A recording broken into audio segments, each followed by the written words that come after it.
Вот деловой центр большой. Вот эти все дома, они все сваливают сюда.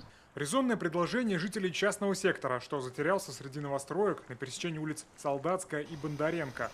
Мусорят не местные, а понаехавшие, новоселы или сотрудники офисных центров. У нас отдельная помойка, то есть выкидывают в основном, я думаю, так, жители. Не менее резонное возражение жителей новых домов. Новостройки, как правило, оснащены мусорными контейнерами, которые обслуживают управляющие компании. А вот частный сектор как раз таких благ цивилизации лишен. Однако ходить мимо такой помойки неприятно ни тем, ни другим. Тем более удивительно, что в шаговой доступности целых 5 обустроенных площадок для складирования бытовых отходов. Мы даже их не касаемся. А вы сами куда свой мусор деваете? Вон, там, видишь, пойдешь сразу. Вот 6-й дом, вот Савинки, вот рядом дома, короче. Кто ближе, сюда ставит.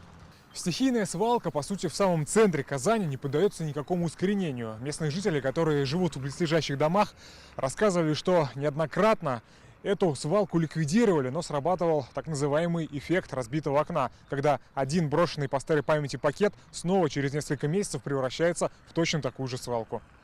Проблемной свалки, по словам экологов, более 2 лет. Раньше здесь стояли контейнеры, но, как говорится, привычка вторая натура. Даже после того, как нарушителей ловили за руку, выписывая штрафы по 1000 рублей, ситуация не поменялась. Их совесть позволяет выбрасывать мусор вне контейнерных. И в связи с этим образовалась там свалка, был составлен акт, было отправлено письмо в администрацию Московского и Новосавинского района для ликвидации. Усугубляет эту ситуацию и то, что убирать на постоянной основе свалку просто некому. К сожалению, это не только граница улиц, это граница 2 районов.